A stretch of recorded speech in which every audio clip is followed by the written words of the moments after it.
Good morning बच्चों।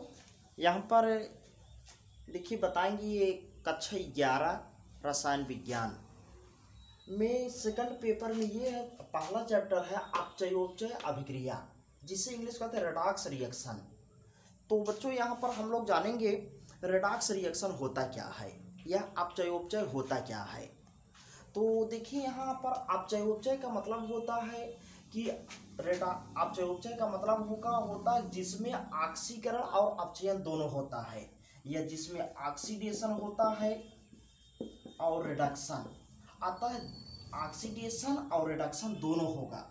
तो हम लोग यहाँ पर जानेंगे आखिर ऑक्सीडेशन और रिडक्शन है क्या। तो बताएंगे कि जिस अभिक्रिया में एक परमाणु का ऑक्सीकरण होता है, दूसरे परमाणुओं का अपचयन होता है। तो यहाँ पर ये देखेंगे ऑक्सीकरण इसे कहेंगे और दूसरा होता है अपचयन। तो हम लोग यहाँ पर जानेंगे अपचयन। तो पहले हम लोग देखेंगे आखिर ये ऑक्सीकरण होता क्या है। ऑक्सीकरण का मतलब होता है जिस अभिक्रिया में इलेक्ट्रॉनों को त्यागा जाता है और त्याग करके धनायन बनाते हैं। चाहे जो भी परमाणु होगा, चाहे एक इलेक्ट्रॉन या एक से अधिक इलेक्ट्रॉन को त्यागने की क्षमता रख रहा है, तो उसी अभिक्रिया को ऑक्सीकरण कहा जाता है। और जिसमें इलेक्ट्रॉन को ग्रहण किया जाता है उसे कहते हैं अपचयन कहते हैं। देखिए जैसे यहाँ पर अभिक्रिया लेंगे तो दिया है Na को अगर इलेक्ट्रॉनिक विन्यास कराते तो यहाँ पर बनाता है Na++1 बनाता है। क्योंकि यहाँ देखेंगे सोडियम का परमाणु क्रमांक होता है 11 का इलेक्ट्रॉनिक विन्यास करते हैं तो बनता है 281। इसका मतलब है सोडियम परमाणु के आउटर मोस्ट या बाहरी कोश में एक इलेक्ट्रॉन है जो भी अनस्टेबल है या अस्थायी है। अस्थायी तब होगा सोडियम के निकटतम अक्रिय गैस होता है नियान, जिसके बाहरी कोश में ये नियान है जिसका 10 होता है। इसके विन्यास करेंगे तो बाहरी कोश में 8 इलेक्ट्रॉन आता है, जो ये यल में आता है। यल में 8 इलेक्ट्रॉन, तो ये सभी अस्थायी होता है। तो यहाँ पर सोडियम परमाणु अस्थायी है।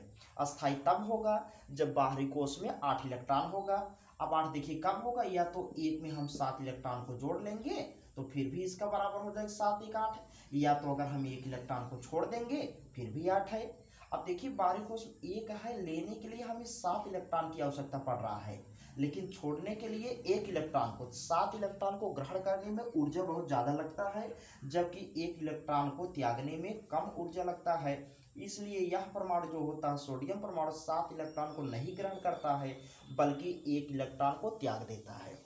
और जो परमाणु इलेक्ट्रॉन को त्यागता है उस पर धनावेश आता है। एक इलेक्ट्रॉन त्यागेगा एक धनावेश, 2 त्यागे 2, या जितना त्यागेगा उतना धन, जितना ग्रहण करेंगे उतना ऋण आता है।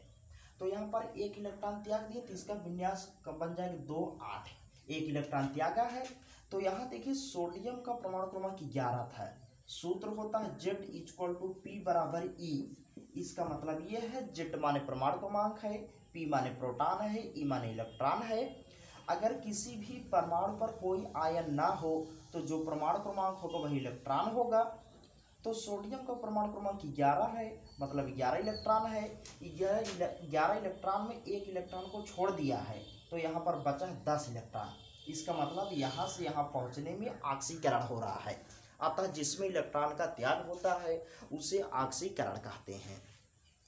और जिसमें ऑक्सीजन का योग होता है, अगर ऑक्सीजन का योग हो रहा है, जैसे यहाँ पर C+O2 को अभिक्रिया कराएंगे तो बनाएगा CO2।